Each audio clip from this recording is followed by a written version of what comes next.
Thank you for listening to Comics for Fun and Profit. This is Colin Drew with your sneak peek at next week, episode number 702 for comics originally coming out January the 18th and January the 19th. But before Drew and I get into what's coming up in your local comic book shops this coming Tuesday and Wednesday, Drew, it's good to only have 1 week between the last time we did this, back in the groove of things, starting off the new year, all kinds of crazy stuff going on. Tell me about what's going on in the world of comics. Well, it's Snowmageddon. Oh my goodness, Ohio is covered in fluffy white. I need bread and milk and 3 gallons of vodka. We might get up to 6 inches, and that's a lot, right, ladies? What? We don't start podcast. We have been demonetized. I apologize. Yeah, we got a 3-day weekend. Excited about that, you know. Speak for yourself, moron. I mean, aren't you excited about the 3 days off that we have? Hello, going back. Happy birthday. What do you mean? You're not off for 3 days? Don't have one of those jobs that work retail. Oh man. Well, I'm gonna relax for the both of us. I'm gonna read all these extra comics. I got all these comics I plan to read. It's gonna be so relaxing that when Tuesday rolls around, I'll be refreshed and ready to go. I hope you oversleep. Well, the great thing is, since I'm work from home now, I can just roll out of bed to the office. The hits keep on coming. Yeah, man. COVID silver linings, right? Anywho, what it was? Oh, I don't even know what I was going. Inappropriate joke. 3-day weekend. Yeah, there we go. Anyway, we got some feedback. Let's get to some feedback. Jason wants to know what kind of trends you guys have noticed during last year's cover price Hot 10 list. Ooh. Okay. Yes. The fact that first appearances are passé now. What we need is the number 1 issue of the first solo series is the hot thing. What? Very strange, right? What happened? Yeah. I used to enjoy getting those when I was a young collector because I couldn't get the first appearance. Yeah. So, yeah, that was cool. But never did I think that would be a sought-after hot thing. Mm-hmm. And then we go from first appearance to first cover to first series. Yep. To first in the suit. To first team up with other notable character. I don't know what that's about. Yeah. That's super dumb. There's some really dumb trends that I don't like at all. Yeah. And we'll note them as they occur. Does anything else stand out at you from that list? Trendy covers. Other than that, not a whole lot, really. Yeah. Let's see. Really, the market being down, like I thought I had my finger kind of on the pulse that like you get a big announcement of like the people that are in the upcoming series, or you get casting, and then as you get close to the actual series coming on, you hit your high marks on them. No, our high marks have been scuttlebutt high marks. It seems like so by the time the show comes out, you're at 2/3 of the high mark by the time the actual show's coming out, and even if it's popular. But, had you sold your Eternals when we were talking about, hey, there might be an Eternals movie, that's when you hit your gold. It's just like, man, it used to be closer to actually watching it, or like when it was coming on, or like, hey, hold your Michonne until Michonne shows up on the TV show kind of thing. Right. Yeah, and it's just everything so, I don't know what the word is, but it just flips over so quickly. Yeah. Who is this next person? This is Aaron P. Churchill, who says, let's say someone got a little tipsy and bid on an Invincible #1. I thought he was going to say an Invisible comic. I was going to get so mad. I was ready to be so mad. An Invincible #1, Tyler Kirkham, whatnot, exclusive CGC 9/8 Virgin cover until they won. Dope. Turns out, total with shipping and tax was $570. Now, let's just say if someone were to do this silly thing, hypothetically, friend of mine, I'd like to hear your thoughts on whether to put it on eBay right now and make a small profit, or just hold it and wait it out to wait for season 2. Your expert thoughts and views are appreciated. Asking for a friend. Sincerely, Aaron P. Churchill. Wait for season 2, and especially I think season 2 is going to focus a lot more on our main dude, less on Dad, and I think that's going to just drum up a lot more interest in that. There's a lot of cool places that series can go, so I do not believe I don't know if I want to say we've hit a high water mark, because that book's going up and come back down and going up and not hit, I don't know, its complete high yet, but I think there's still room to grow. I said it was crazy that it had went to $100. Yeah. So, I'm a trend. I'm a futurist. There you go. Trendsetter. But you'd also just said that stuff peaks earlier, or didn't you just finish talking about that too? Yeah. So, but now we're into the grit, so let's just hope people forgot about the theories, and then when it comes back around to the next season, people are like, oh yeah, I really love that, I wonder what the book's going for, and interest goes up. Let's see, John N. I believe if you say it a 14th time, it'll click. It's not clicking. Gotcha. John N. says, Drew, listener feedback. I'd love to hear more about what you and Kyle have sold recently on the podcast. I guess I can get it here. Good stuff regardless. All right. I have done nothing but put off pulling my comic book collection out of storage for fear that it is a 19-week event to reorganize things to sell them. Moved into a new house, put the comics into storage while moving, kissed them goodbye. You haven't got them out yet. I haven't got them out yet. Kyle, you have all that room. You can have a comic book shop down there. I know I could, but I got to paint the walls, paint the floor, and then if I put, you got to do that now before? No, I'm going to put 9,000. I'm not exaggerating, comics in the way, and then move them all to paint. Oh man! So you're going to paint? I don't know what I'm going to do. Is what I'm saying, but. All of my books are not in the house, so I haven't done diddly crap. So you're going to storage unit for a year while you figure it out? Well, you sound like my wife. I don't do this podcast to be berated for multiple sides of my life. Okay? Yes. It's a lot of work, man. I know, but seriously, how about a rolling cart? How about a rolling cart that we could paint half the basement and then roll everything over? I don't know. Yeah, I don't know. I think you need to get them into climate control. I don't think they can stay in that storage unit forever. No. And they're well kept, and they're sealed, and they're back, and they're Yeah. I was in there the other day looking at stuff, and okay, all right. But so I have been awful at selling. We moved to a new home, and my sanctum sanctorum downstairs is not finished. I don't have my office done. I don't have the basement in the ways that I want it to. So I've just been kicking everything down the road, and these were all 2022 Kyle's problems and not 2021 Kyle's problems. And, Guess what? Now it's 2022. So. Oh, those roosters have come home to roost. Yeah. Now. So I have simply Chickens, purchased things, and lamented, and then when I see things spiking, I think, "Ooh, I have that in storage." Gotcha.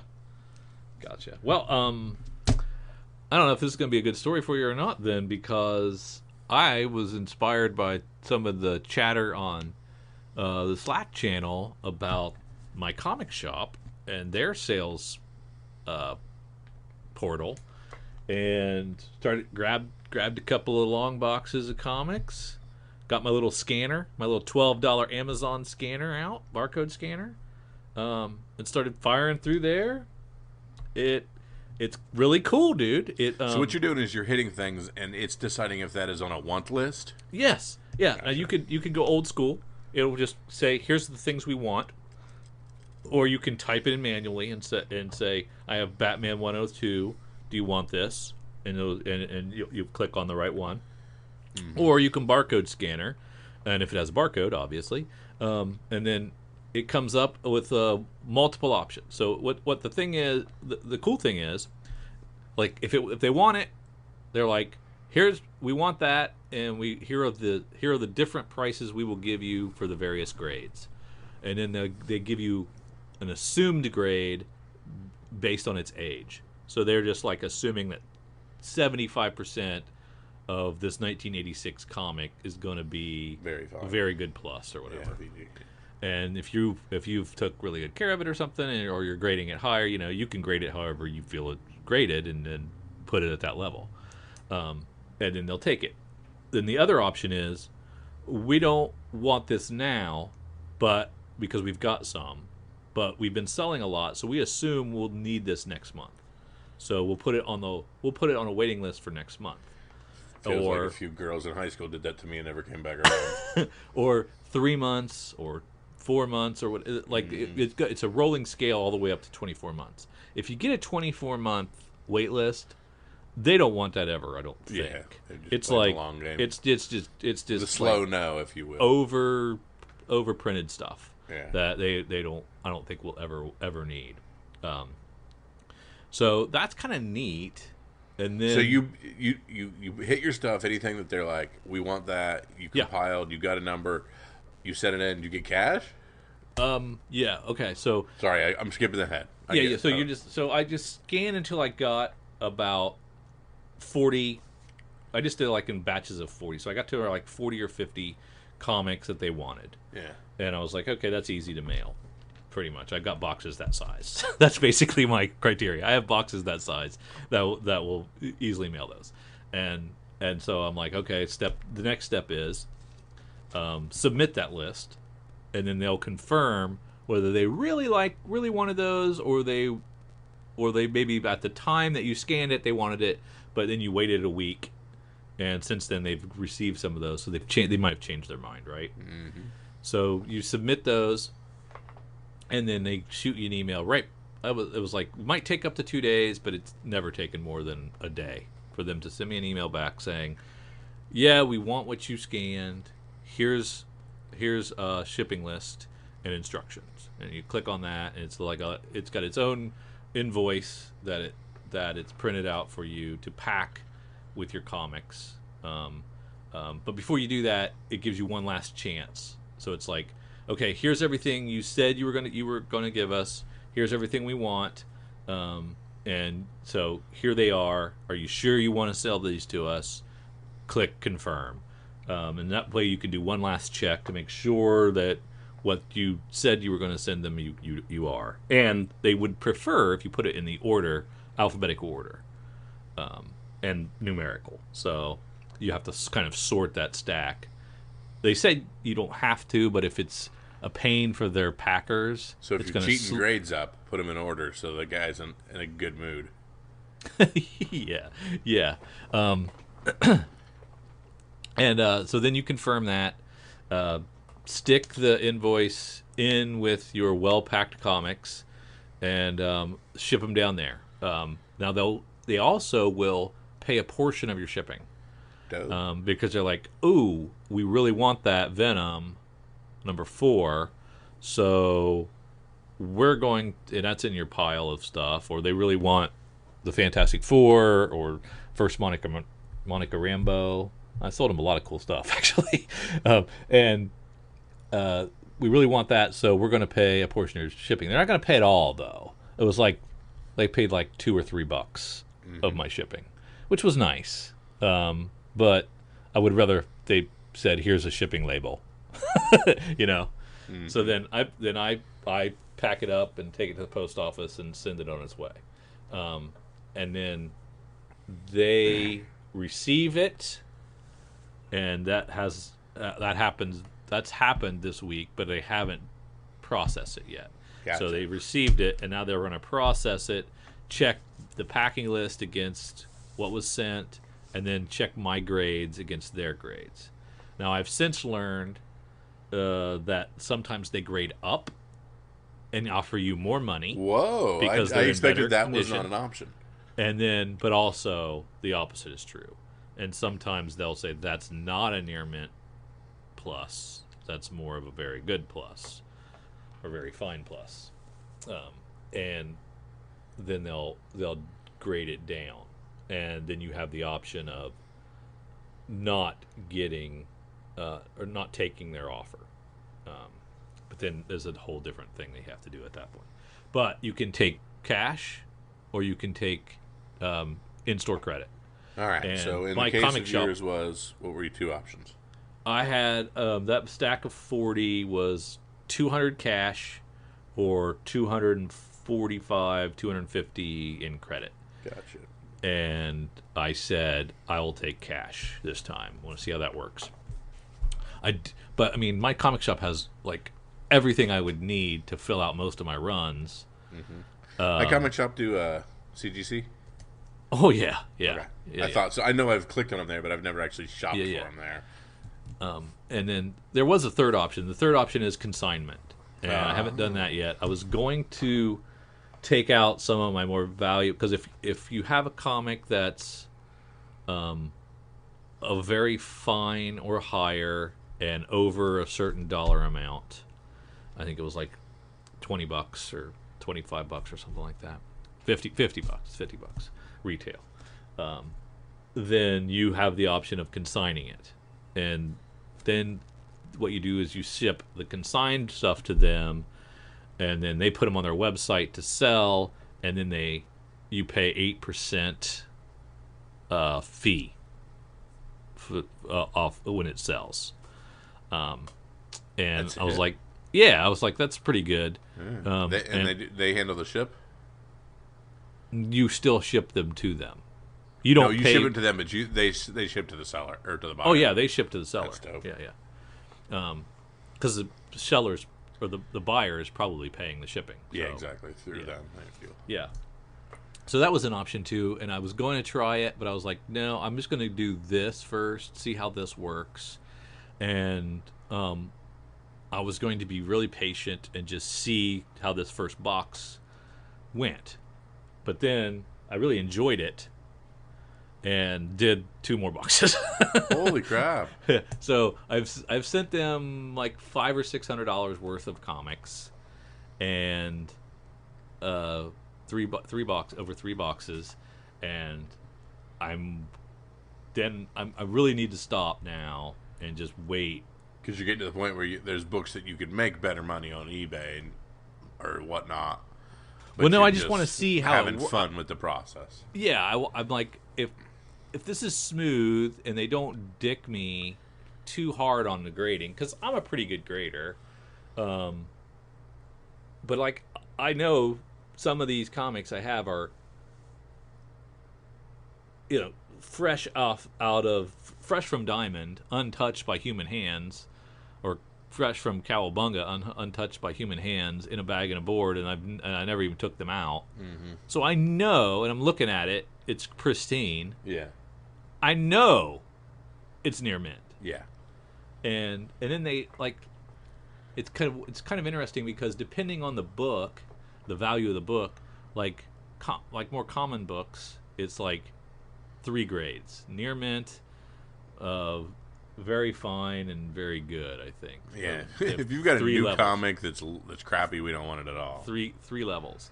And then when you get to a more valuable comic, well, then it's like, is it a near mint minus? Is it a near mint plus? Is it 9.4, 9.6, 9.2? You have a lot more variance in your grading, which is interesting. But anyway, I'm really and I believe if I saw from your scanning, you were not sending bagged and board books. You were sending just loose. I was scanning bagged and board books, but I'm not giving them my bags and boards. Okay, that was my other question. There you go. I paid 25 cents. But a bagged and boarded comic looks better condition than a loose comic. You can convince somebody it's near mint in a bag and board. They're going to take them out anyway. They're not as lazy as I am, where I'm like, ooh, it's already bagged and boarded. Yeah. I mean, I think like any comic that was over $20, I left in the bag and board. There you go. For extra protection. Anything under that, I took it out. I probably shouldn't have been that cheap, and it also added to the weight. So True that. I didn't want to have a heavier box. Comics are lighter without the bags and boards. So is there anything you scanned that you thought you knew the price and they offered way lower? Or was anything? Yeah, I was pretty very surprised that Dark Knight Returns was not on their want list. Oh wow, that one surprised me a lot. Crisis on Infinite Earths #1. They did not want it.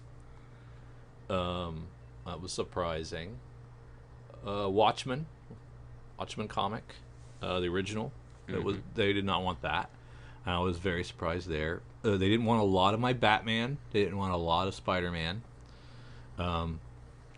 Which is I easy, think they were easy to flip on. Spider-Man, I would think. I would think they'd be churning it too, and back issues would be flying off the shelves. And people would be putting their runs together. I was very surprised how few Batman and how few Spider-Man they wanted. Yeah.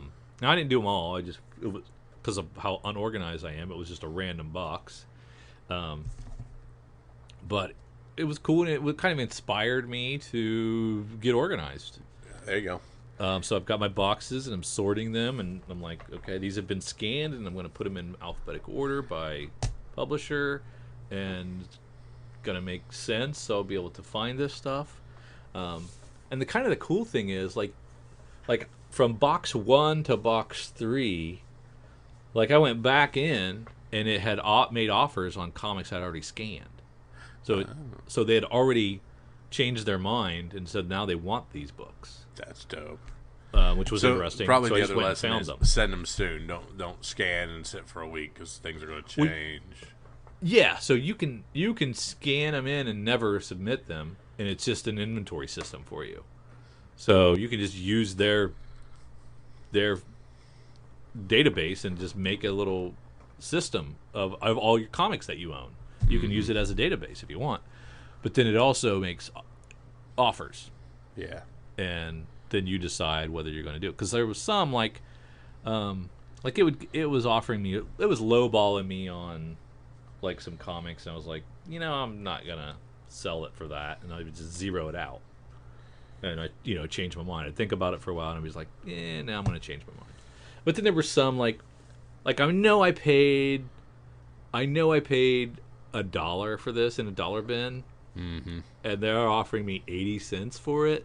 So I'm actually losing 20 cents, but it's out of here, and it's just part of that box that I was going to mail anyway. Yeah, so I'd love to take, I have a whole long Pulp Reality long box, and I'd just love to be like, all right, I have $30 in this. Let's see what you can get off. No kidding. And that was the fun thing, was I hit like a one of those Halloween Fest comics. Uh-huh.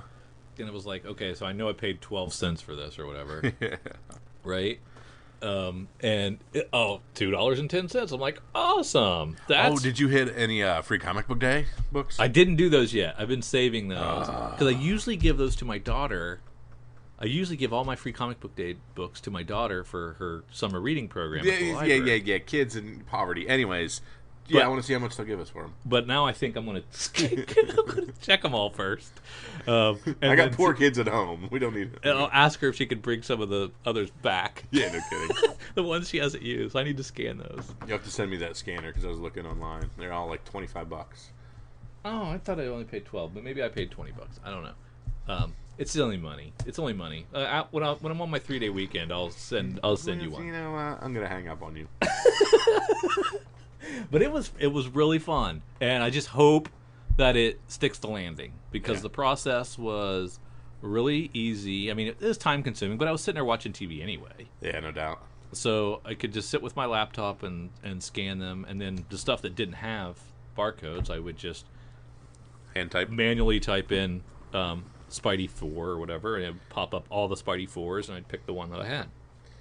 That's cool. I wonder if I could just take my my comic book realm and upload it directly. I think there is an export button. I think there is a way to do something like that. Yeah. But I didn't have that, so yeah, I'll let you know. Yeah. It's fun stuff, and I'll take a look at my invoices, and I'll shout out some of the good ones I get when I get the check in hand. There you go. Because this was the fun part, and if they come back and say everything was good because it just didn't make it through shipping, so we're going to give you 12 cents, then I'm going to be bummed. And now you didn't try to cheap out and media mail this to them, did you? Oh no. Okay. No. I'm just messing. I'm sure it'll get there though, right? Yeah, of course. Yeah. So yeah, that's going to be interesting. I'm curious how they grade compared to my grades. Mm-hmm. I think one of the guys on the Slack I think it was Adam, said that they graded up some of his stuff and they graded down some of his stuff. But thankfully, when they grade up, they offer you more money. That's pretty dope. And when they grade down, he said it was some stuff that was cheap books that he didn't care about anyway. So, but then you even have the option at that point to say, well, I wanted $5 for it. You're saying it's not. It's very fine minus. So you're only going to give me $2. I'd rather have it back. And then you can pay. You can put all your comics in a box and say send them back to me, and you can pay like a $4 for the first one, and then a nickel for every comic that you want shipped back after that. Huh, that's pretty rad. So sounds like a cool way to clear some inventory. Yeah, I think it makes sense to me. Like, if this works, and I'm trying to be positive about it, I'm like, let's hope this doesn't go awry. If this works okay, then I can see me doing a pass through my entire inventory, seeing what kind of offers I get, still keeping my lots and things that I want to build, and not like breaking them up, but selling off the stuff that I'm never going to finish. I'm never going to finish some of these runs, so I got to get rid of them. And I know my wife doesn't care about my comics, and I know my daughter has no interest in my comics, so I got to get rid of them. Hey, there's an 11-year gap. You can leave them to me. Yeah, you think you're outliving me? Good point. Good point. You got 3 kids? Good point. They're gonna grind you into the ground, bro. Well, that's true. Yeah, you can have my comics when I'm done, but I'd like to make a little money in the meantime. Is that all right? Yeah. You can have what's left. I'll allow it. But yeah, so fun stuff. Let's head into. We probably can't talk about Boba yet. It just came out, right? Wednesday. Yeah, better not. I mean, there's nothing big. Nothing major. Did Except you watch they did exactly what I said. Disney nerfed exactly what I said. Yeah. Bulked. Black Chrysanthemum is Nope, now just Chrysanthemum. Chrysanthemum. Just Chrysanthemum. Did you watch Peacemaker? No, but I just got a text from a buddy who said it is James Gunn magnificent. Yeah, I've heard good things. I haven't got a chance to look at it yet, but I think there's 3 episodes out already. Very nice. So that's pretty cool. I was all excited that Eternals was dropping on Disney, and then I got over there and it was like, oh, it's almost 3 hours long. Yeah, I don't know if I have 3 hours to devote to this.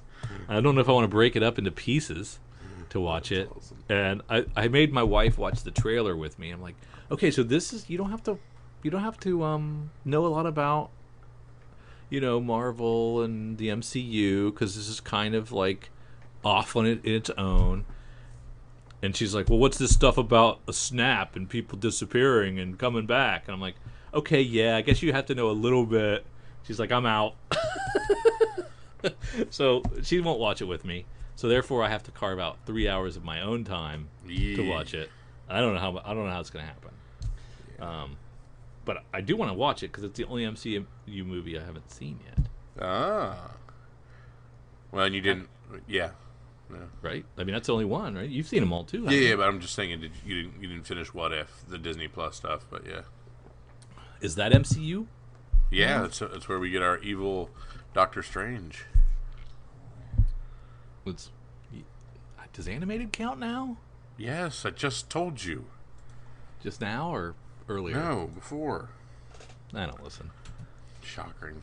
Yeah. How many people emailed and said they were on my side about the whole... Oh, you know what? We got zero emails about that. So nobody gives a crap about you and your feelings. I think that's what we can take from that lack of interest. I'm actually okay with that, honestly. Yeah, no votes at all. So it did not resonate. Or they were just so shocked and upset about the way I treated my little brother that they don't want to deal with it anymore. They're still on hold with protective services. You need to get somebody over there right now. He's mean. Kyle, let's talk. Let's talk Marvel. Can we talk Marvel? Yeah. It is. Yes, Drew and I, as part of a speculation podcast, love to go through the previews before they come out 2 months prior, kind of talk about what our thoughts are on the new books, what direction Marvel's going, and what we think we're going to add to our order. We are going to share that adventure with you and probably make fun of what Marvel's doing in their solicits. So we've put up our digital Marvel previews, and we are going to see what we stop. Of course, at the beginning of it, we have a lot more Immortal X-Men. We've got some Doctor Strange #1. Some weird Miles Morales I don't want to talk about, but the first thing we're going to talk about is Immortal X-Men. Yes, this is January previews for March comics, and this is Immortal X-Men. Now, we like Kieran Gillen. We do. He's doing the writing. Lucas Wernick on art. Not 100% sold on that, but looks pretty good from what I'm looking at. Of course, he's first covers. I'm gonna read something to you, Drew. Okay. So we have our standard cover A. We have our we have a design variant. We have a headshot variant. We have a Carnage Forever variant. We have a Quiet Council variant. We have a promo variant. We have a teaser variant. We have a variant that is just a Peach Momoko variant. We have a variant that's just a Vega variant, and we have a Women's History variant. Right. We are very thematic with all of our variants. Gotcha. You have a question? But they're it's all themed variants. Oh, I see what you're saying. Promo, teaser. Yeah. What is Quiet Council? Is that I don't know. Is that an inside X-Men thing? That's what I'm not sure. In the Quiet Council, no one can hear you scream. The Quiet Council rules the Krakoan age for better or worse. Now shaken by Inferno and X-Lives, X-Deaths of Wolverine, they strive to hold together no matter how much they want to tear each other apart. Yeah, I guess I'd probably have to have read some X books to know what's going on. Okay. I mean, I'm still lost, so I don't think I can hop in on this. I don't think I can. This doesn't seem accessible to me.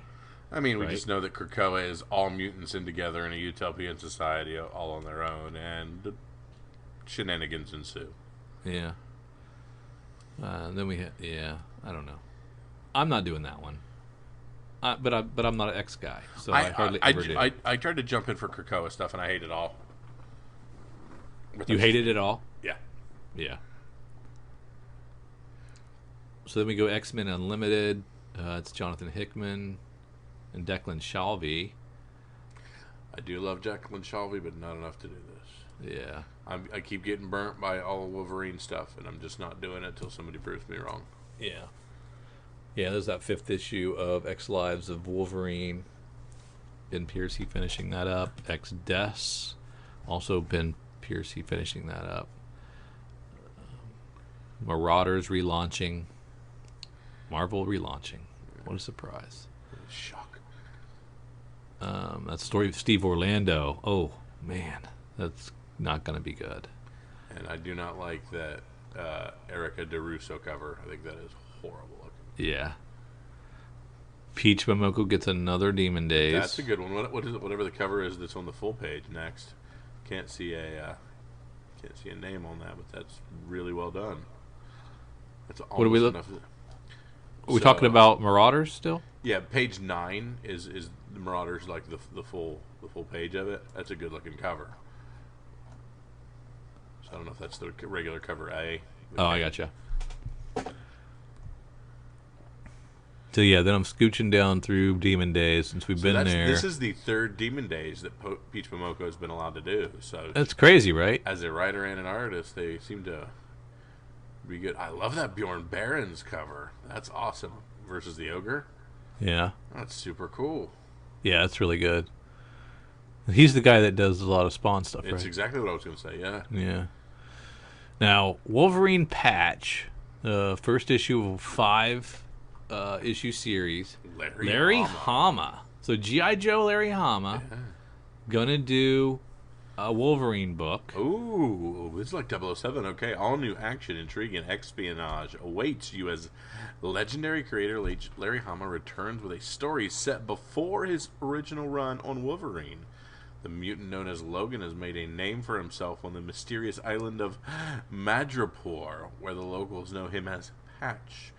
From their haunt at the Princess Bar, what starts as a simple recon mission lands Patch and Archie knee-deep in a paramilitary struggle that will surface some surprise revelations and characters. And is that Nick Fury, director of The Shield? It sure is. 2 patches for the price of 1. I see what they did there. A must-have for long-standing readers, and a welcome entry point for new readers of Wolverine. Yeah, this has got a lot of good things going for it. 5-issue looks series. great. 5-issue series. $4 a piece? They're not gouging us? No gouging. Mm-hmm. Larry Hama, known quantity right there. I like a lot of the stuff about this. All right. I think this is something I could get behind. I really like that main cover with all the espionage look to it. The Delgado cover, it's really nice. But all 4 of those covers are pretty fantastic. Or the 2 covers. Great interior art. It looks fantastic too.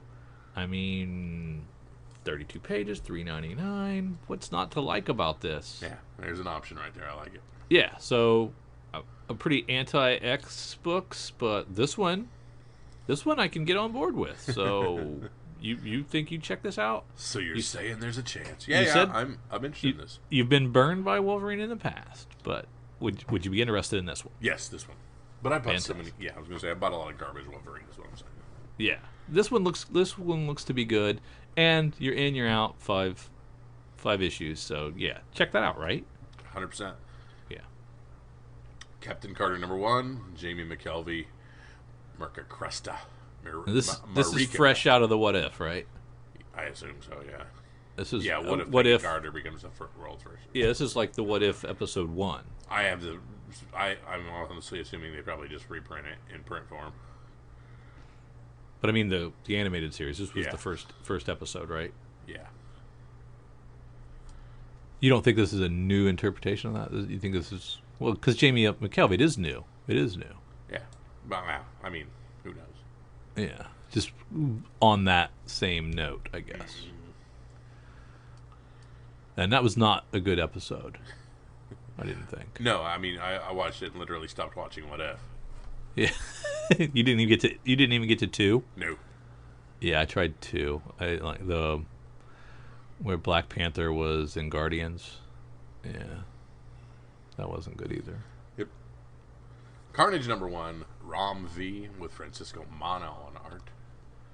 No. Bunch of covers. No. Nope. Not interested. What about Venom Lethal Protector #1, the 2020 version? Well, our lethal protectors from our dollar bins are blown up. Mm-hmm. Will this make them even more hot? The more we use that Lethal Protector moniker, the more they're going to go up. And that's a Sienkiewicz cover. Yep. Ooh, that's interesting. I like how Paulo Scara puts his name in the beer bottle on that cover on 19. Oh, that's fantastic. That is great. Now, does he do that every time? Find something? I think he tries to put it in the inner workings, yeah. That's great. Strange #1, Jed McKay relaunches Doctor Strange. And we're going to get, was it Clea as Doctor Strange? Or is she just involved somehow? No, if you go to page 21, the next one, we see her as Strange. Yeah, okay. So we've seen this with Jane Foster and Thor. So let's get a female Doctor Strange for a while. There you go. Jason Aaron writes Punisher. Now, is this the new logo, or is that a different book? That looks like the same logo to me. But I've seen all these leaks of the weird new logo that looks like Mandalorian inspired. Yeah, people hate it. Yep. But I like this a lot. This looks really good. Well, I like Jason Aaron. I like Jason Aaron. I like Punisher. Big fan of Jesus. Big fan of Jesus. Who doesn't like Jesus? I can think of a few groups of people. But will the Punisher's war end? Born of tragedy, devoted to war, unstoppable in his rage, as the Punisher, Frank Castle has become the most accomplished killer the world has ever seen. Now it's time for him to face his true destiny. What shocking secret from Frank's past will convince him to take the reins of the Marvel Universe's most notorious clan of assassins? And once Frank becomes the warlord of the deadly ninjas of the hand, will it also mean an end for the Punisher or a whole new bloody beginning? So that looks good. I haven't read a Punisher for a while, so I'm kind of itching for this, actually. Was it Rosenberg? Did he do the last one? I can't remember who did the last run, but it's been a while. Feels like a year or two at least. So let's get into some Punisher. What do you think? Let's do it. Yeah. Oh, dude, what if Miles Morales wanted a 5-issue series? And here's the thing: Marvel's just sitting back in their chair, rubbing their hands together, because I can't not buy this. You can't. Why? This is going to be a thing at some point. Miles is super hot. Yeah. You know, people love America, and then you have the black and Puerto Rican superhero now representing America. Obviously, this is going to be done at some point. You have to have this design variant. I see what you're saying. So you think this is going to be from a Spec? No, what if season 2 this is going to hit, and people are going to go, "That's really cool," or something like that. Yeah. Because it's just a really cool concept. So, yeah, he looks older, but yeah, he looks too old to be Miles. They're taking $5+ from me here because I can't not do something. You're getting it then. I don't know. I gotta see how much design is and see. Brian Stelfreeze will do a cool cover, so I gotta. Yeah. I'm gonna pick one. I can't not get something here because I have to ride this wave. Gotcha. I love the design, but I'm sure it's gonna be a friggin' 1 in 50. Yeah. And who's friggin' Falcon in this? I don't know. Is that Riri? I don't know. That's why I'm asking questions. Yeah. I don't know. Could be something. Crap, You're right. Could be something. It's cheap. It's just cheap and easy, and they're just taking advantage of it. Yeah, they are taking advantage of you. Yep. So how can we get more money from Kyle? Well, here's how. Give him a no-brainer and let him no-brain it. Yep. There you go.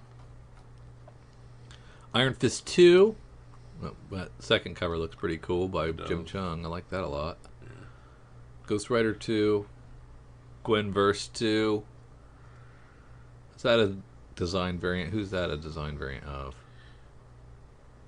That's some sort of. That's the Wolverine. That's the Wolverine Gwen. Gwenverine, because they were doing all those Gwenverine and. That's right. Gwenage and. Gwen. I don't know. Whatever. However you can mash up her name with everybody. Gwenum. Yeah, that's right. And I gotta scroll. I can't look at that Savage Spider-Man. I can't. That's creeping me out. That's probably living in your basement. Oh, eat it back. No. It's probably inside your comics in your storage unit. Shut up. We're still Beyond. Why are we still doing Beyond? It's only March. Oh, how long is Beyond gonna go? Not for very much longer, because I've seen that they're relaunching Spider-Man. So. Yeah, we can't get to 100. Heaven forbid. No, I know. This is kind of dumb. They're going to be at 99. When they get to 99, if they get to 99, it will be 900. It will coincide with Legacy 900. So I'm guessing they want to relaunch before Legacy 900 so they can do an overpriced one and then do the overpriced 900. And if maybe if they wait and do the 900 first. See, I say that, but like I made money on 700. Did you make money on 800 though? Or which one was it that was right before Silk? That was 700. I think it was 7. I think it was 7. Yeah. Yeah. That was in the early days of. No, it wasn't that. It wasn't really. It was only like 5 years ago, wasn't it? Yeah. Because the way they're churning through these issues, I mean, if they keep doing 3 issues a month, it'll only take them 2 years to get to 1,000 after they get to 900. So, yeah. Anyway, we're still in Beyond. The big finale is 93. So, I would guess maybe 94 will be 1 and will be relaunched as 1, maybe. Mm-hmm. Maybe that's where it slots in. And that gives you 4 or 5 issues before the 900th issue. Yeah. And you can make a big deal out of that as well. Then we have Miles Morales 36. This book I would give like most improved over its title span. It started out like garbage, I thought. I just didn't think he found his way at all. And then over time it's gotten better and better and better, and I really like it now. Venom 6. And then Don't care. Who was asking for Ben Reilly to come back? Well, somebody was. I don't think they were. That's a terrible. Is that the David Baldeon cover right there? No, that's a Scroachy. That's your Steve Scroachy. That's a Scroachy. I'm like, that's very stylized. I wonder whose that is. Mm-hmm. Yep, that looks like Scroachy. Dan Jurgens covered, and Declan doing a cover. Well, Declan's pretty standard. You can't put that garbage cover and then on the next do in Huckley. It's just not fair to him. It's just not fair. Scroachy's not garbage. He's just different. Okay, he's not garbage. This is garbage, though. Then Huck Lee is? No, this Scroachy is garbage. He's not normally, but this is just dumb. Oh, you hate it. Okay, scale of 1 to 10. What do you give it? I like Scroachy, man. That's not fair. I didn't ask what you like, Scroachy. I want you to look at a cover and tell me your thoughts. 7.5. You're a liar. It's a 4. Next. I'm a liar. Silk 3. In These Huck Lee covers is have very been really nice. good. These in Huck Lee covers have been awesome on these Silks. Yeah, best part about the book. I know that was trying not to say that. Yeah, peaks. I love Silk. I'm not gonna say I'm not gonna say an unkind word about Silk. I'm in love. I can't help it. Okay, something I discovered also is the facsimiles that I've been buying. Uh-huh. Spike. So, like, Oh yeah. yeah, it's That's crazy. awesome. It's crazy. I get like, so we pay what 50% of cover through Yeah. deep discount. Yeah. So for this Amazing Spider-Man 238 facsimile, we'll pay $2 for it, right? Yeah. And the last facsimile I bought a couple of, I don't even remember which one. I think it was the Iron Man, the Iron Man first appearance. They're $10. Sweet. Yeah, that's them offering me $10 for them. So Yeah. if they're offering me 10, they're going to get 20. Yeah. So that's amazing. So Wonder yeah, how keep much it up. those 181 facsimiles go. Oh, when were those? Those were one of the OG facsimiles. Oh, it was the original, yeah. Okay. 238 doesn't seem like that long ago, but No. We just it had must a be lot a of hard heat to on find key. We just had a lot of heat on goblins, so yeah. Spider-Woman 21. cover's going to be the best thing about that book as well. Yep. Well, no, I like Spider-Woman. Wait a minute. So you're reading this. I'm reading this. Yeah, I And? like it. It's good. All right. I really like it. All right. I stand corrected.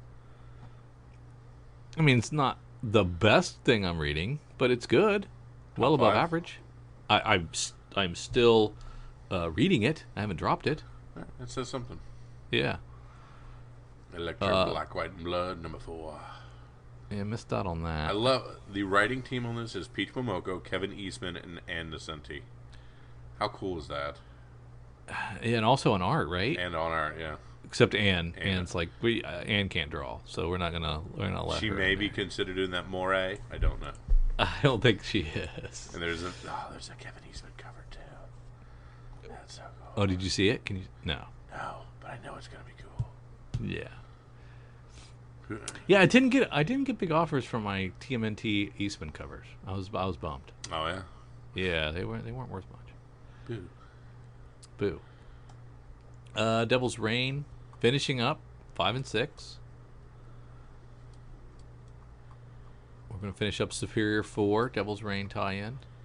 Sure. Villains for Hire. I'm reading most of these, Kyle, so I really can't. Hey, this is your bag. I mean, Yeah. perhaps this is I'm my being event. lazy by staying out of this, but yeah, tis what tis. And when we get to page 43, I think you'll know why, because Oh, that's right. There's Devil's Reign. They're tying Moon Knight into it, so it's got to be a good event. Through it. That's pretty cool. Yeah. Jed McKay writing. That's good. They stuck with that. But he only got the one, when we gave, Superior 4 and some of these other ones a 3-issue tie-in. Yeah. So I was kind of bummed about that. And they also got like 11 covers, and he gets 2. Yeah. So, still, I'll take it. Yeah. It'll be nice to add to the old collection. Yeah. Devil's Men, X-Men. I'm not sure I'm going to read that, but I might read the first one just to see if I can follow it.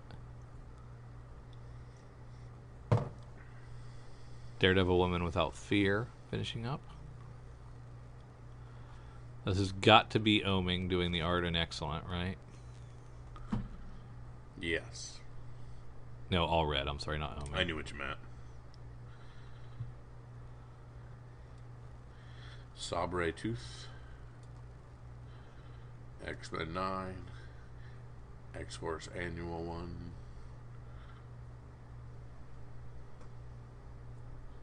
Fantastic Four, Trial of the Watcher, Reckoning War, Trial of the Watcher. An old book?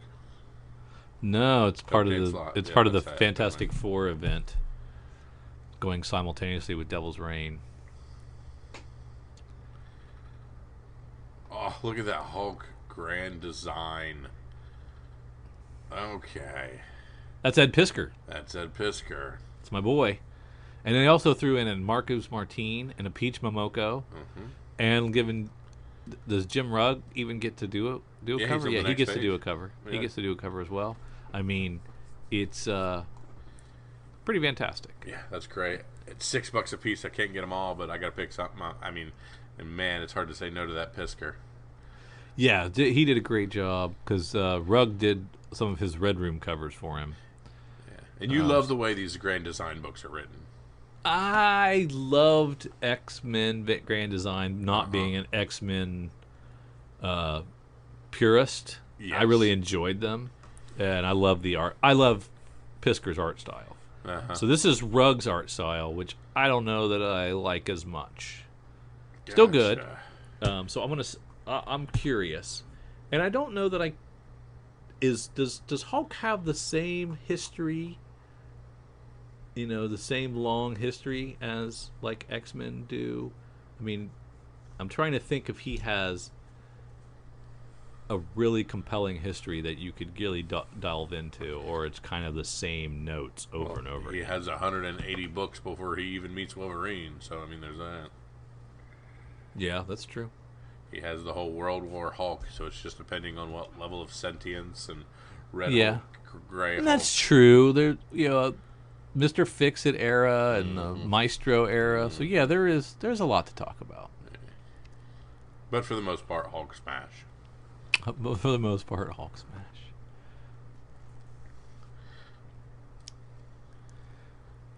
Maestro. Liking Maestro more than Hulk. So more than Donny Cates Hulk. Yes, I read the first 2. I didn't like them. There you go. So, I don't know. Is that enough? Yep. I think so. Moving on. Avengers Forever. Avengers hasn't been working for me either. Because they booted Moon Knight. You haven't been in since 30. No, I touch base every now and again, and it just doesn't work for me. Yeah, since 30. Hasn't worked for you since they got rid of Mooney. And that's not true. Wasn't working before that. And that wasn't a great 6 issues either. Correct.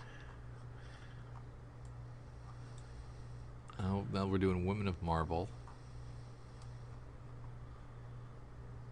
Okay. Charlie Jane Anders, Mirka Andolfo, Jordi Belair, and more. The talented women creators who have made Marvel the powerhouse that it is take on fan-favorite female characters within the Marvel Universe, from seasoned veterans to up-and-coming talent. This cast of writers and artists gives their own spin on beloved heroines, showing the fire, mystery, grace, and joy that makes them phenomenal women.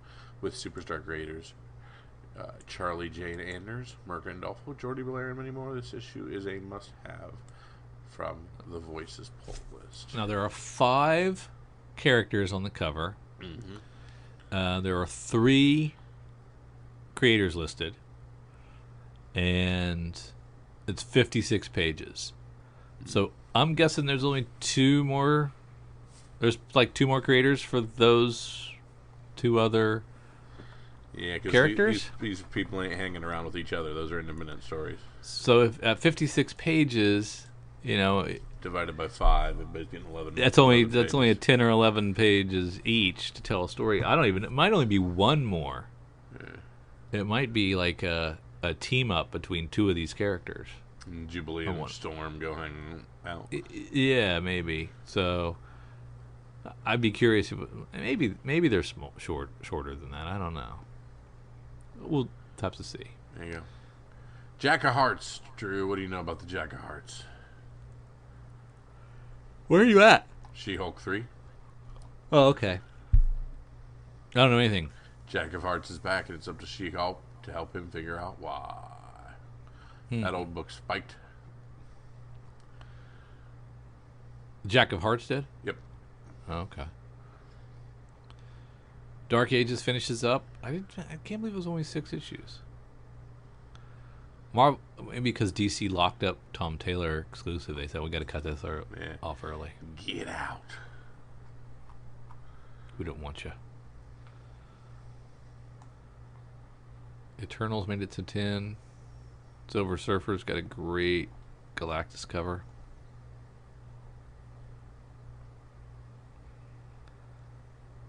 Iron Man 18. More Hyuk Lee covers. Oh, yeah. Moon Knight, I get a Corey Smith cover and a Martin Simons cover, as well as a Dan Panosian Carnage Forever variant, which I bet is not independently orderable. There's a dope cover coming out of this, but I can't figure out what issue it's from.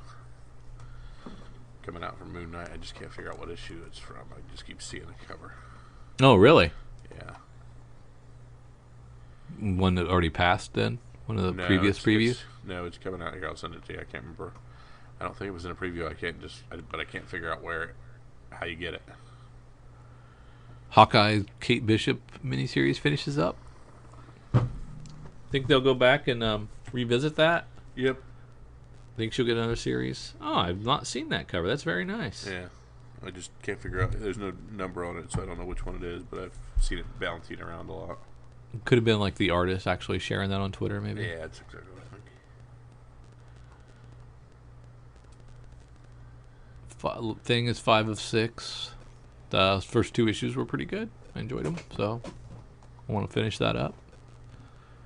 Black Widow continues to be a great read.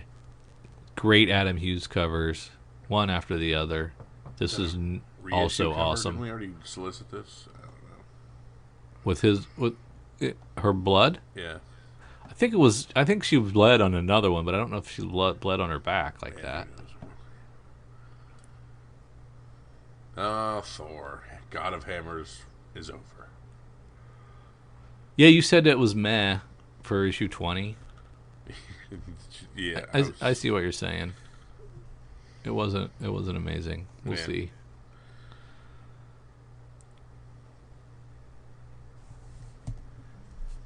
Marvel's Alien 10, King Conan 4,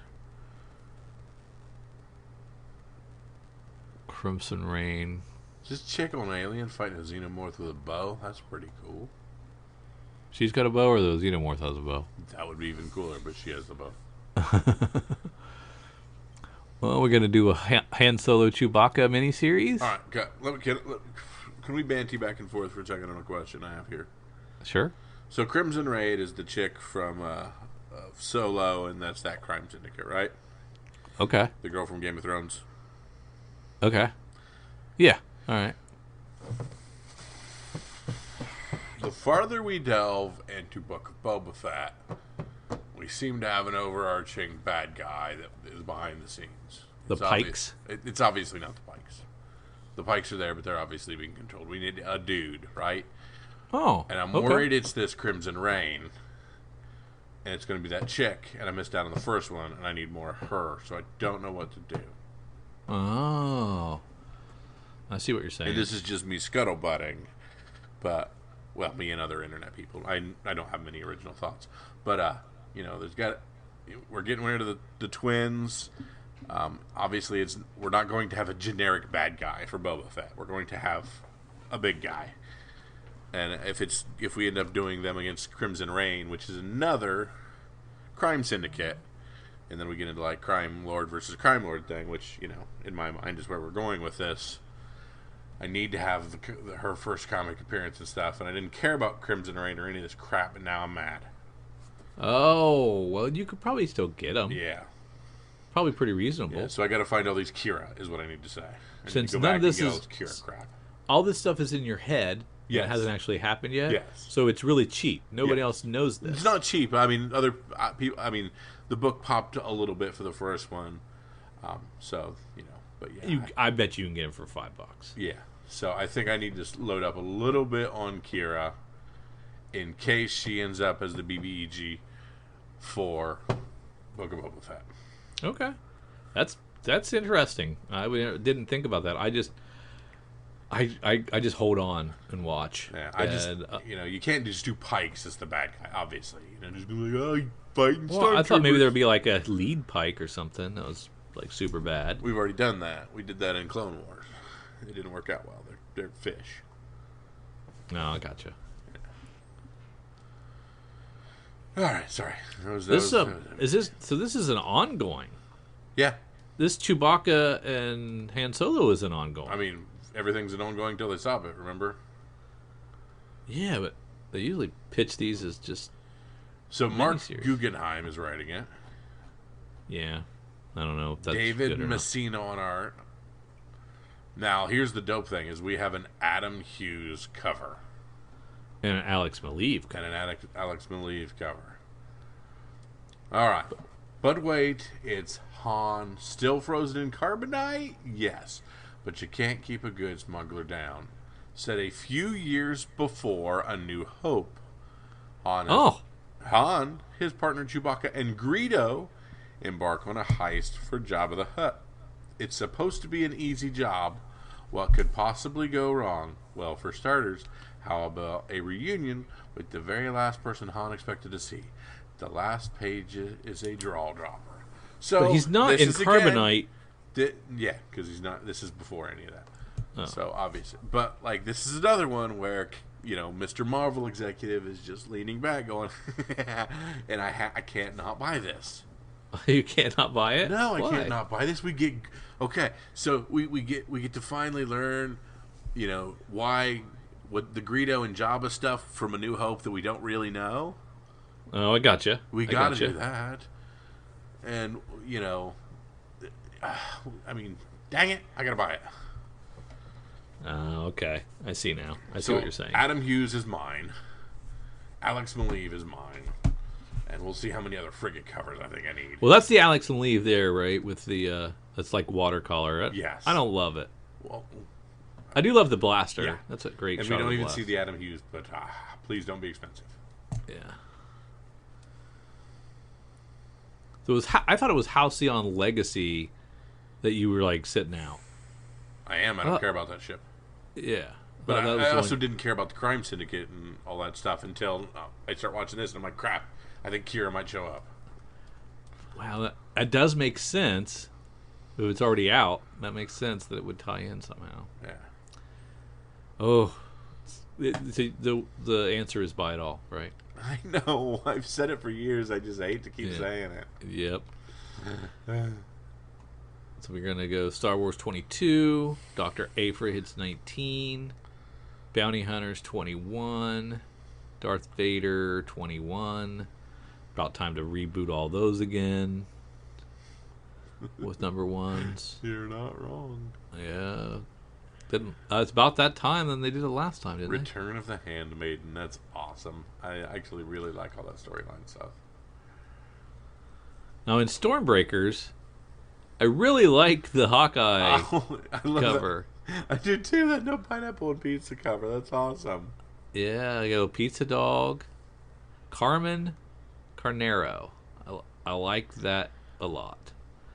Patrick Gleason does not need to be on Stormbreakers, but he's been around way too long for that. But okay, whatever.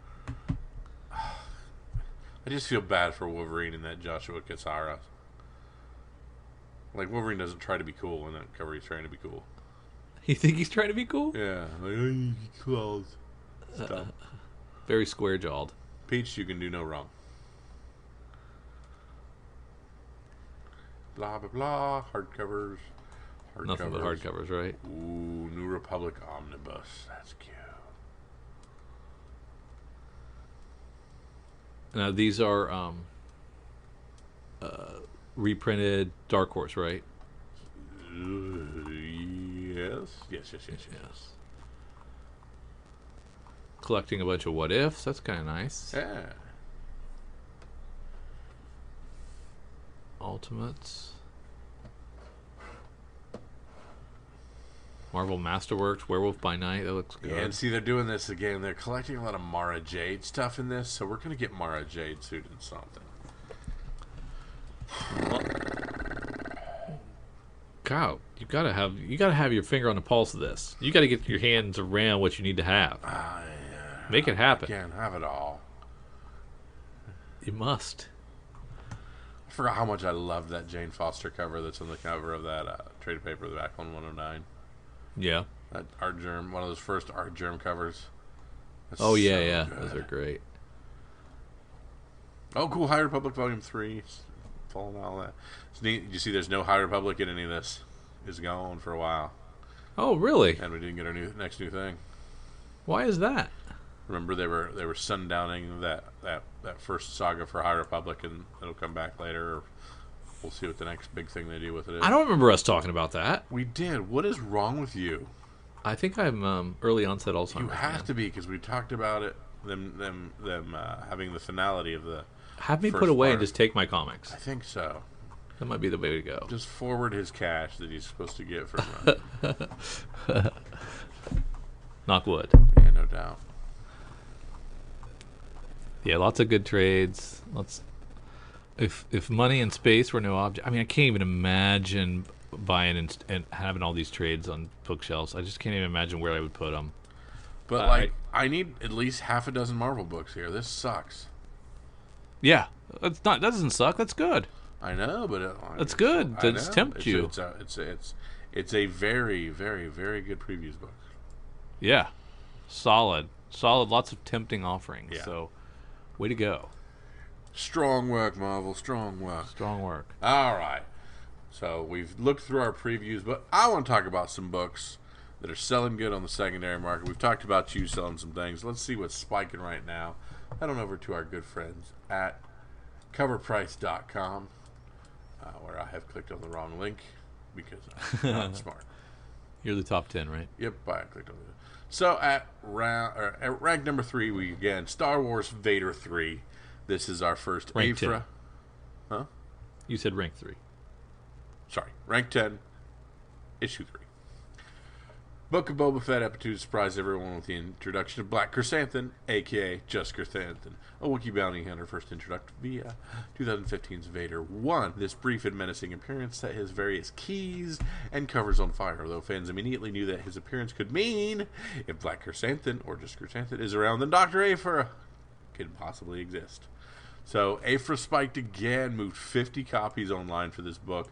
High sale of $533 for CGC 9.8. You're getting over $100 for Raw at the moment. I've got 2 of them, but I'm afraid to move them already. And you can't find them. They're in my book. They're in a short box in a storage unit labeled Star Wars. Okay? Shut up. At rank 9, we have Star Wars 14 from that same 2015, that same launch series, but this not instead of Vader, this being the Star Wars one.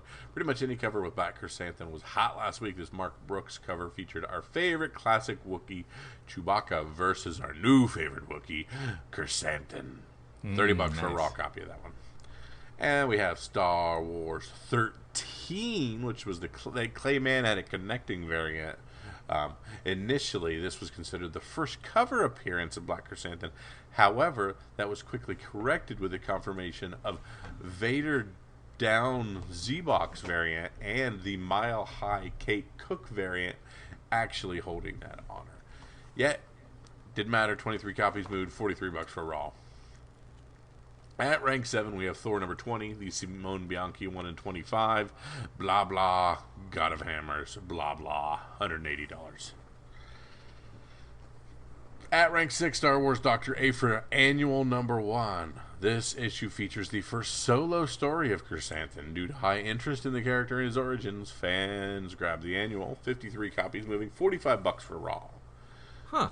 Yep, we're still talking about Timeless number 1, Humberto Ramos Miss Minutes variant. We already have somehow a CGC 9.8 being sold, even though the book just freaking came out. $240. Must be a pre-sale. Something like that. At rank 4, we have Star Wars number 20. This is a rather key issue for Chrysanthemum. It features him on a mission to Tatooine from Jabba the Hutt, only to cross paths with Obi-Wan Kenobi.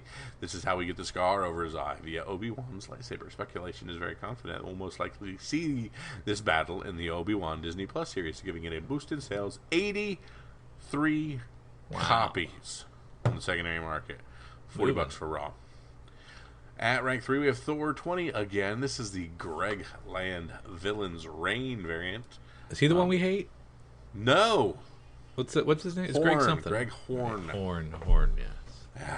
The Greg Land cover is called 68 copies, $30 for a Raw. At rank 2, we have Star Wars Darth Vader. This is the OG cover A of that. Chrysanthemum's first appearance. $350 for a 9.8 for a book that has a print run in the tons. Boy, I want to see more Chrysanthemum though. And at rank 1, of course, we have the OG cover A of Thor 20. 207 secondary market copies, moving $30 for Raw. Ended in a cliffhanger. Will 21 also be hot? Crazy. At rank 11, Star Wars number 20. Mike Mayhew sketch 1 in 100. So, very, very, very hot. $130.50 for a Raw copy. 16 would not copies consider sold. that a win. I would consider that a win, right? $100. I mean, we're just a tiny bit above ratio. Oh, you're right. It's a ratio 1 in 100. That's true. Spider-Man 2099 number 1 from 1992. Gets pushed off the list by a Wookiee and a hammer, but don't stress, it's still selling very well. 61 copies sold at a high sale of $255 for a CGC 9.8. Star Wars Darth Vader number 1, the movie photo, 1 in 15.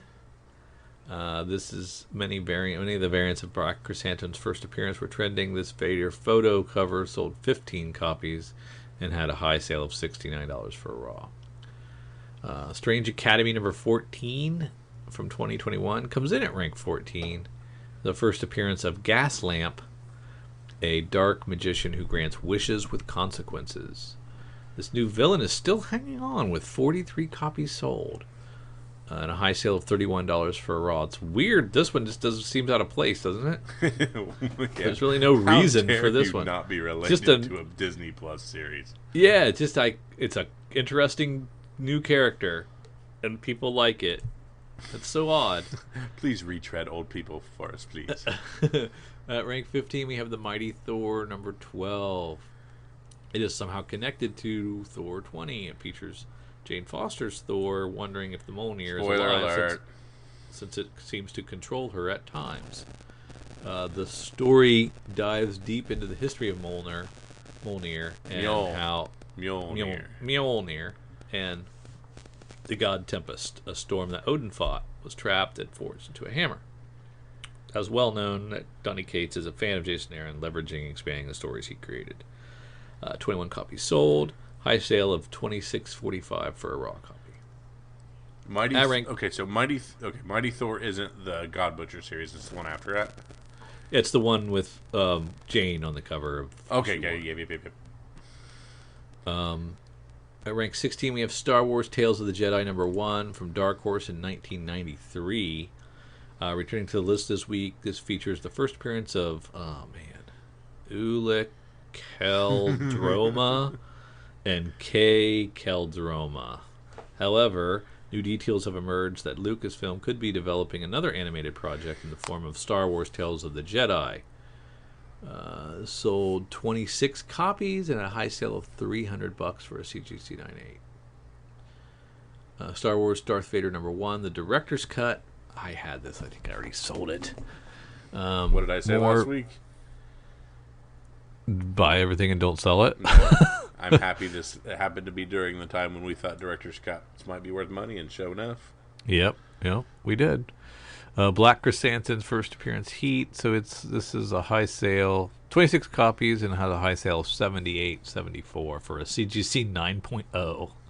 We got to beat up that copy a little bit. At rank 18, we have Miracle Man #1 from 1985. Best CGC you can get is a 9.0 on director's cut. It's a thick book. I thought it would have been easy. Yeah, that is weird. In a 9.2 for Miracle Man. So Miracle Man #1 is a 9.2, but it's from 1985 at least. Yeah, that's understandable. At rank 19, we have New Avengers #7 from 2005. This will introduce the next film will introduce Marvel's Illuminati or hint at their existence. Their first appearance is in this issue, so this is a high sale of $250 for a CGC 98. And rounding out the top 20, Star Wars Darth Vader #1, the John Tyler Christopher action figure, another hot Black Chrysanthemum first appearance, and had a high sale of $275 for a CGC 98. I forgot that was. Yeah. So did Black Chrysanthemum get an action figure, or he wasn't, or he was just it was just his book? Yeah, the action figure variant it's actually Vader on the cover. Oh, gotcha. But it's still the Chrysanthemum book. Very nice. All right, let's fire over to. Do we not do FOC?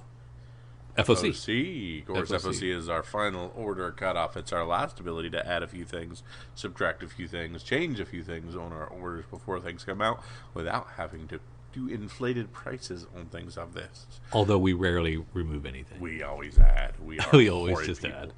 Yeah. We get this awesome curated list from our good friend Eric at Cowabunga Comics and Deep Discount, saying it's kind of like a fish hook. It just dangling in front. Hey guys, here's some more stuff you can order, and we always love to do it and grab it and put it on there because we have a sickness. Yes, it's just kind of how it works. But he's goodly enough to put it in a nice, beautiful order form.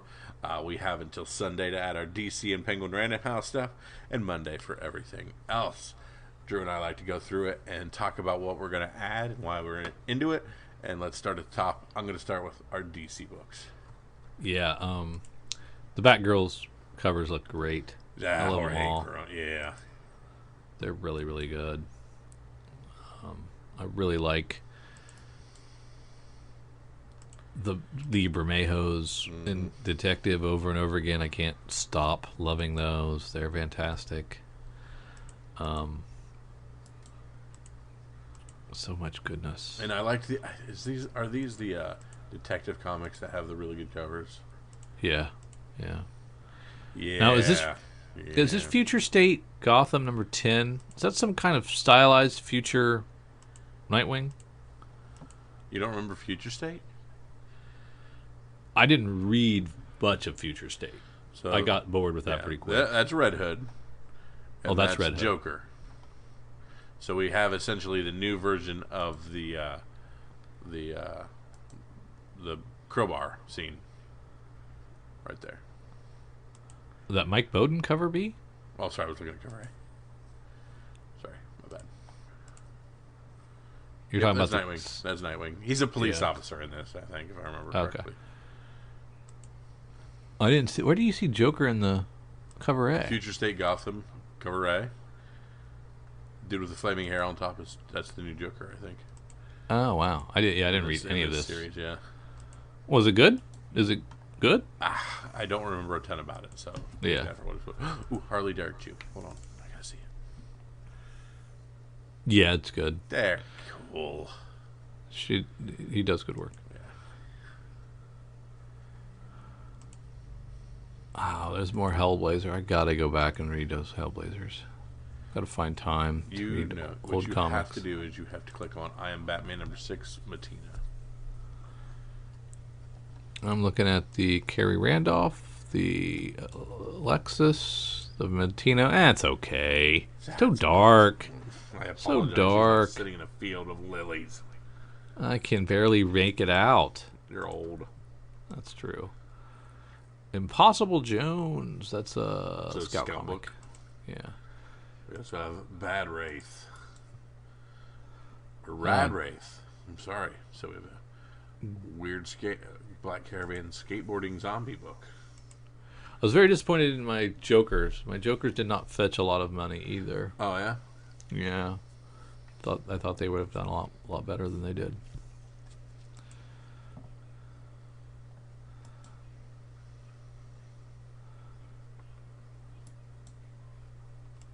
Man, these look good. So good. Iron Fist #1.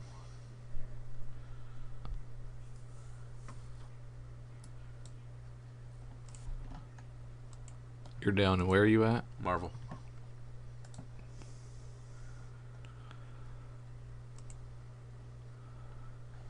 Hold it. Let me get there. That was an image. Marvel. Okay.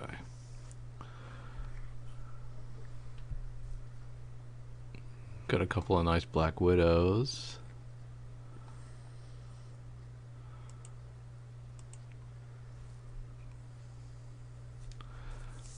Devil's Reign, Superior Fours look good. So That's issue Thor 2. 20 has a second printing available. It is a different cover A. It's a very odd cover A Why is that? because it doesn't have the main reason you're buying this book anywhere on it. Which normally when you're redoing a cover A, the cat's out of the bag and you lean into it. They've leaned far enough. Okay. I hate you, Marvel. I hate you so much. What do they do? They'll sell you the 1 in 25, which is what you're looking for with a second print. Holy crap. It's got the Yeah. hammer on the cover. In all of its glory.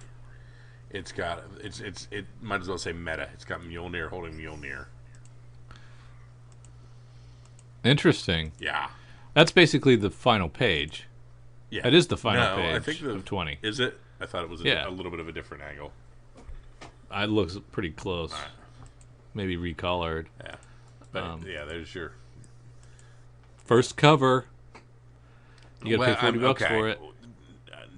No, but who knows? I mean, No, it's not the first cover? if you look at if you look at the actual cover 20, it looks like you can kind of make out the hand and stuff of it, but maybe. I got you. So if you want to say it's not humanoid until it gets to the second print, who knows? Yeah. And is there going to be any staying power? Yeah. Right? Because, I don't know. I mean, you're also talking to a guy that didn't think She-Thor would have staying power. I said that? I did. Oh, okay. Okay.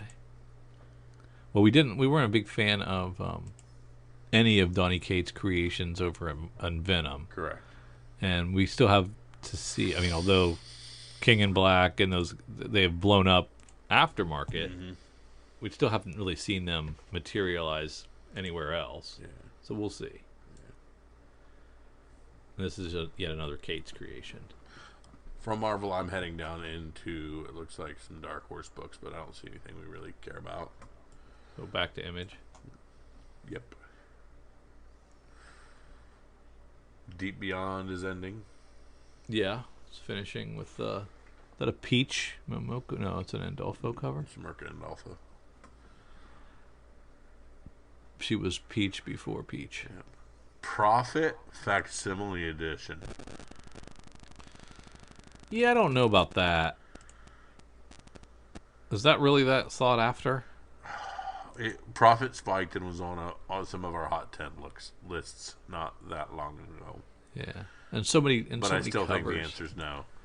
Yeah, I think stay away from this. This seems like a cash grab to me. Radiant Black 12, Kyle Higgins, superhero book. It works. Yep. Like I always say. Strawberry 17. That's awesome. What are we looking at?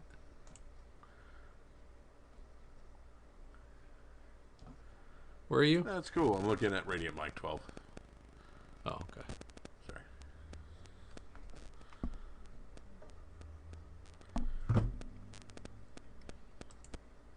Another Faithless. Probably going to the well too many times on that.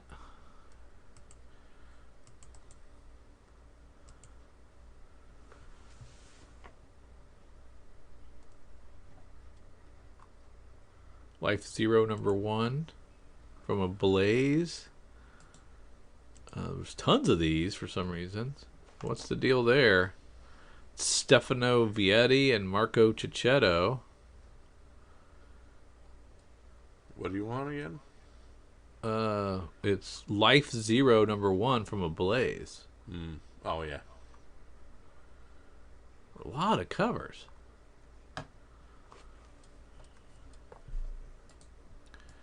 Blaze is just putting some money behind it, I guess. I do like Cicchetto, but I don't know. Quad 2. Draculina. Was that a cross between Dracula and... Or was that just a new creation? It looks like all the other Dynamite Vampirella books. and Dracula. Yeah. So many covers. Dynamite, what are you doing?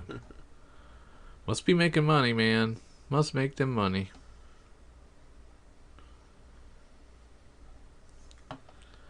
That's all I got. All right, Drew, I'm going to ask you your pick of the week for FOC.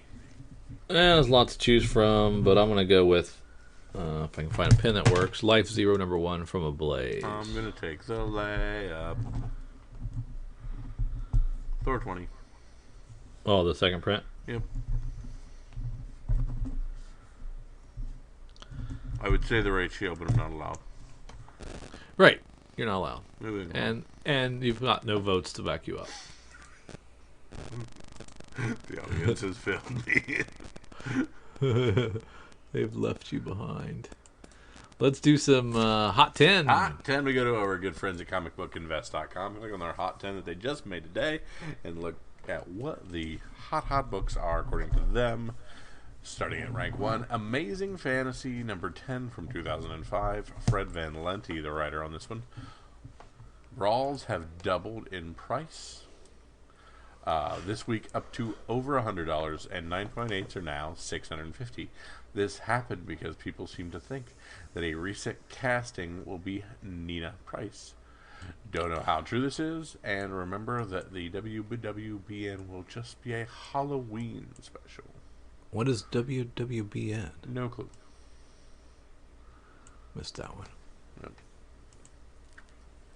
Death of Doctor Strange, Bloodstone #1, the Iga Guara 1 in 10 variant by Teenie Howard. $50 to $60. The regular DNA cover is doing well at $15, and it's a great look.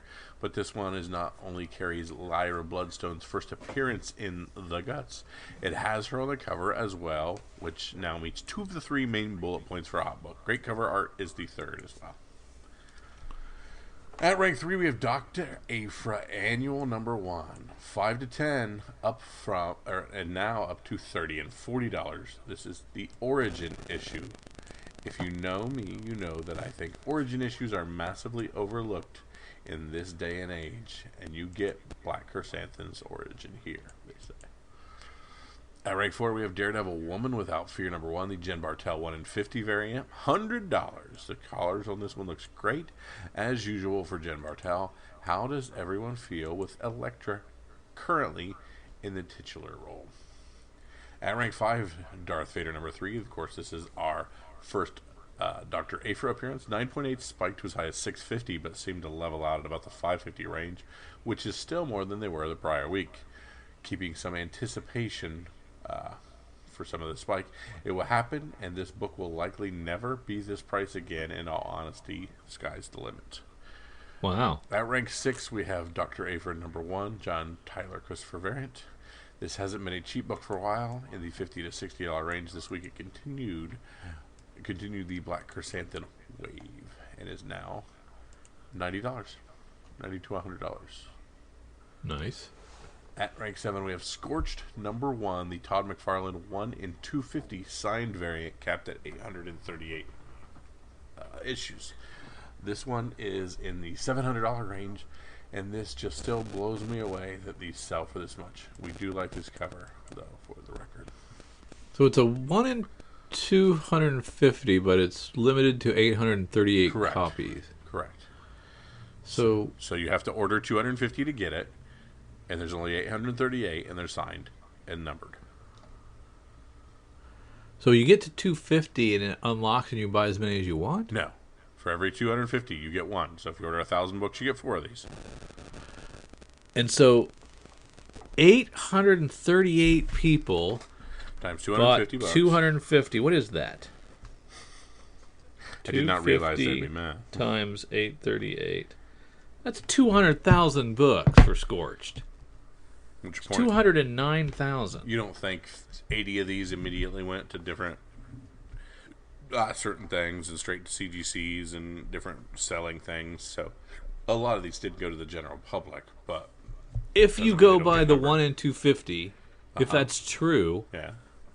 he sold 209,000 copies of Scorched. Okay. Which point? Plus more, probably. That seems ridiculous. I can't imagine that's true. There you go.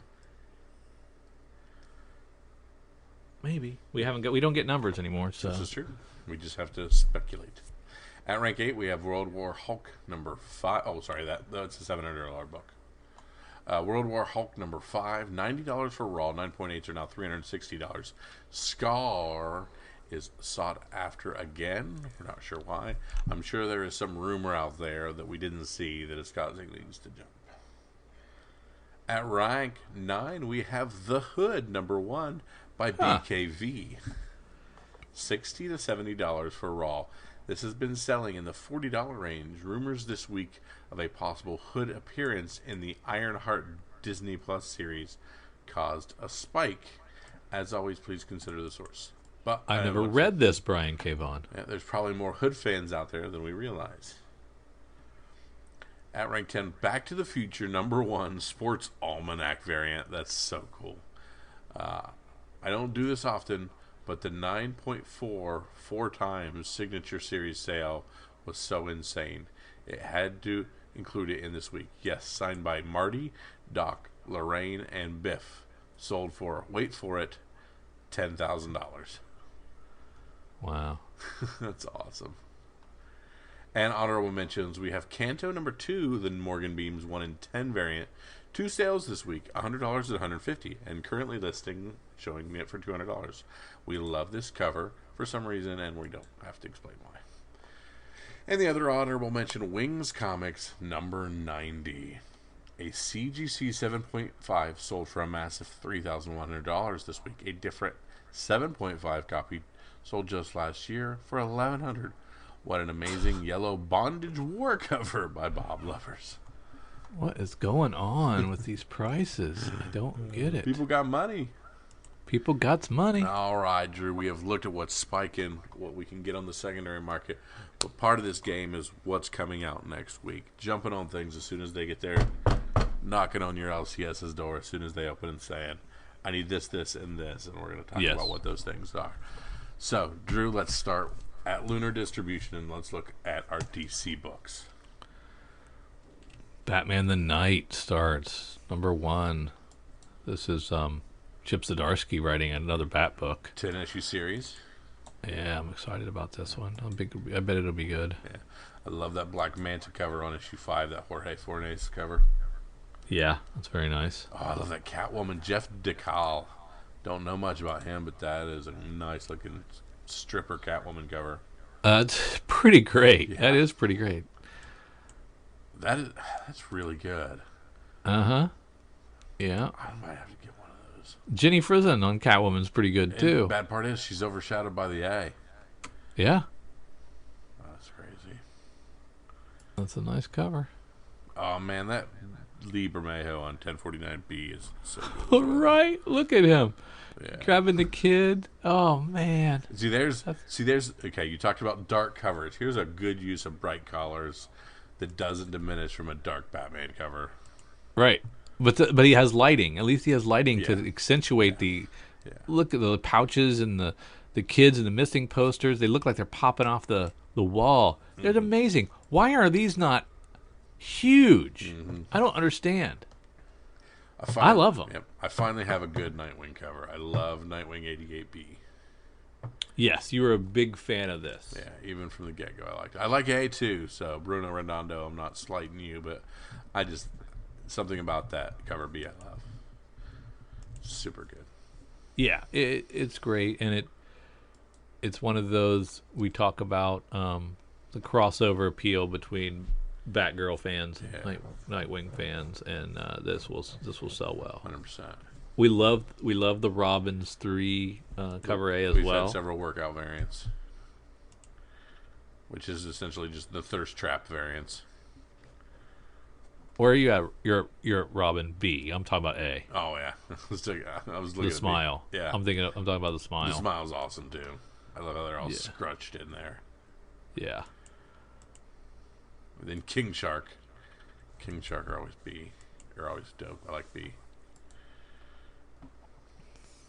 That's some good stuff. Then we can, if you're not seeing anything else, we can head on over and look at Aerosmith #1 from Image. Let's Really do. excited about this. This is And Kurt Busiek. and round of applause. Previews World is online. They have products. They are not just a worthless IP. they didn't break it again. Yeah.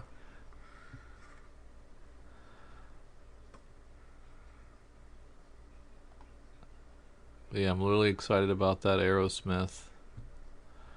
Looks really good. Come on, Silver Coin. What is that cover? Holy crap.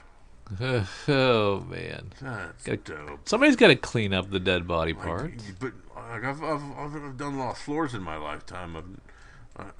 I don't do them like Yeah. that. No. Righteous Thirst for Vengeance is back with issue 4. This is a great book so far. I hope if he wants to do some other medium with it, great. But I just love it. I hope it goes on forever. These Walking Dead Deluxe, I really like the Mike Del Mundo cover. That's really Oh yeah, good. yeah. I think we must be to the point where Michonne gets her revenge Yeah, on the governor. Yeah, exactly. I'm guessing. Yeah. I'm guessing that's what we're depicting Which, here. if you watch this TV series, there's less bad blood than there definitely is in the comic. Oh yeah, because I'm rereading this and I'm like, I forgot Oh just yeah, how vicious the governor was. yeah. Holy smokes! I mean, it Yeah. wasn't like one rape; No. it was multiple Yeah, we rapes. had the Diet Coke governor in the show, which again love it, but not the same. Not the same. They really, really nerfed it. Yeah, and I get it. Well, yeah. All right, down to IDW, and only because I have to talk about the Eastman cover for TMNT ongoing 125. Well, don't jump over Dark Horse because they have one comic No, sorry. My to apologies. offer. I don't know why they got sold. You know, with all their plethora of offerings each and every week. Yeah. My goodness. So where are you at? You're at IDW. You I said? am at IDW. I am down to the ongoing TMNT. I'm at 125, and I'm at the cover B, Kevin Eastman cover. Oh, it's great. It's fantastic. Oh, you gotta love that, right? Mm-hmm. Usagi Yojimbo with color. It's on issue 25.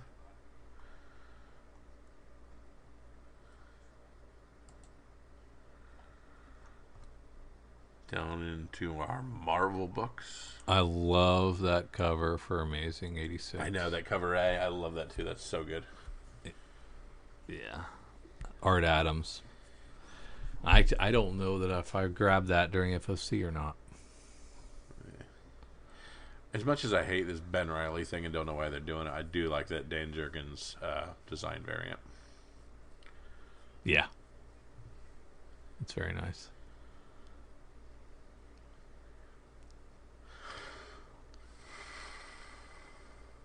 The Nakayama homage cover on Hulk 3 could be pretty cool. I really like the colored one. Yeah. Now, do you think was that an independently orderable book? I believe so. Yeah, we don't have any of the ratio stuff on this list. I think we missed out on that. Yeah, that's a good one. There's your Moon Knight that 7. Raza variant on Moon Knight 7. That's coming. I got one of those. I love that cover. I didn't see it before the last couple of weeks, and I love that it's kind of original, that you don't see the numbers on it. Mm-hmm. It's dope, and I love that you get Khonshu kind of in the shadows. Yeah, one of my favorites. All right, you don't want to be left out on She-Hulk. Yeah, and you and I part ways here because I prefer the art germ and you like the hues. Yes, correct. I mean, it's hues. That's all you got to say. Yeah, but I don't love it. I love Silk. I'm not going to apologize for it. This is probably going to be written garbage, but I want cover A is beautiful. Sorry. Emily Kim could be amazing. Okay. We don't know. Again, I love Silk from the Spider-Man run from the original. Since she's been written independently since then, it hasn't been good. So you have to prove it. So far, it hasn't been done.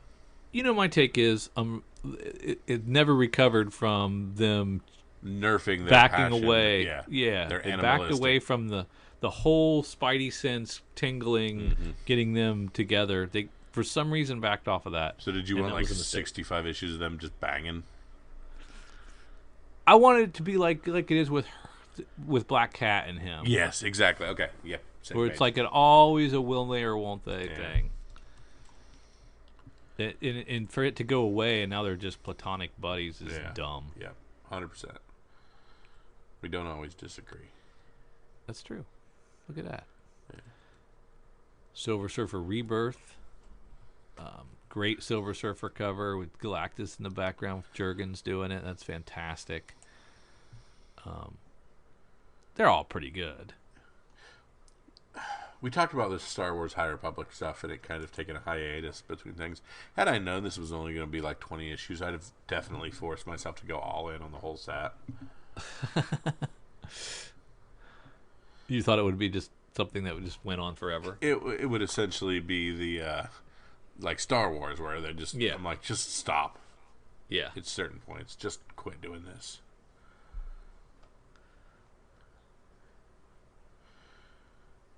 X Lives of Wolverine, tons of covers.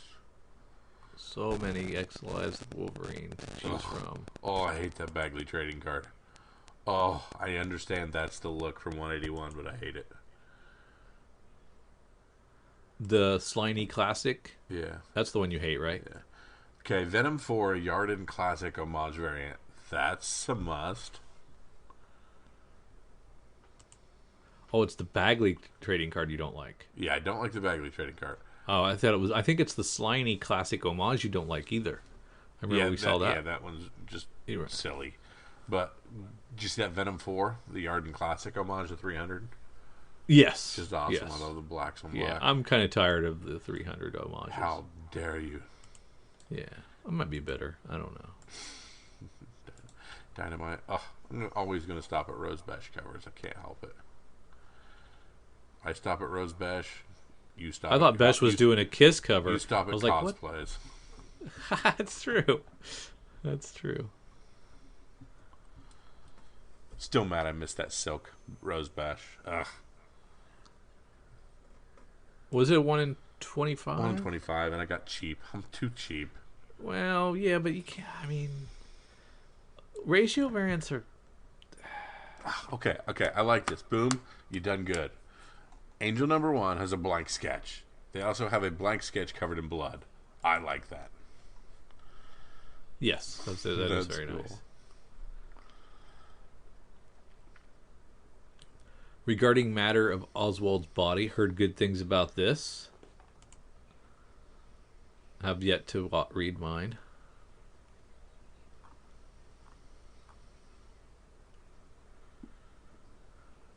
Boom is leading and in the clubhouse with number of comics that are titled as like weird half-written sentences. You know, we only find them when they're dead. Something is killing the children. Regarding awesome. Matter of Oswald's body. All these really partial sentences as a title for a book. It's very strange. Animal Castle number 2. Animal Castle number 1 blew up. So don't miss number 2. Your cover A is Delepo Silvio the Bull, or is Silvio the Bull, and your cover B is Azalar the Rat. Gotcha. Charlie and Humphrey. I don't know what they're doing here. What are they doing here? Smiling for the camera. And Motley Crue flees. No thanks. I'm out. Well, sometimes they have a cover that doesn't really tell you what's happening, and you have to dig a little deeper. What is Desire Pandora from Ghost Ship? Holy smokes. Go anime. Manga. Sorry, not anime.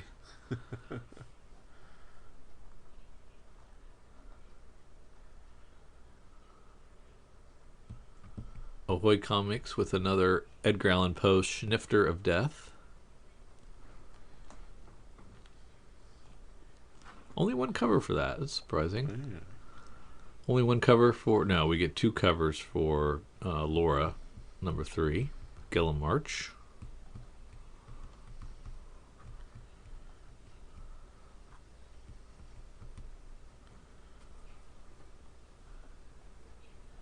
And I don't know that I've seen anything else. I'm down in the... There's the 4th issue of Out. It was a good book so far. I don't know, Kyle. What else you got? Well, I'm not finding anything else. I'm lost in Japan, essentially. Yeah. Tondo Magna. That's it. Yep, that's it. All right, Drew. This is one of the podcasts where I ask for your pick of the week. What's your one book you make sure you run back through and get, because it's going to be the next thing to spike, and we just can't miss out. Let's see. You did a Marvel. Are you going to do another Marvel? You're going to do back-to-back Marvels. You're going to do Silk, aren't you? Maybe. I'm going to go Aerosmith, number 1 by Kurt Busiek from Image. Really? Yeah. Silk, I don't know if it's going to be any good. That's the question. You really like that Nightwing? I do. I love that Nightwing. I'm going to do it. I don't know if this is the fun part. I don't know if it's going to be worth anything, but I've been begging for good Nightwing covers since New 52. Yep. And I got to call them out when I get them, and it's just too dope to not talk about. I think it has potential for profit because of the crossover appeal with Batgirl. Yeah. And it makes me happy. It makes you happy. Isn't that really what we're looking for? Well, and just remember, DC solicited this as a 1/8 of an inch postage stamp in the back of their stupid previews where nobody could see the stupid thing. So obviously it will be under ordered because nobody knows it existed. Well, we saw it during FOC. I saw a blurry spectrogram of it. Well, I think, yeah, you're right, because I think, well, no, Lunar wasn't down. I was thinking it might have been down, but no, Lunar wasn't down.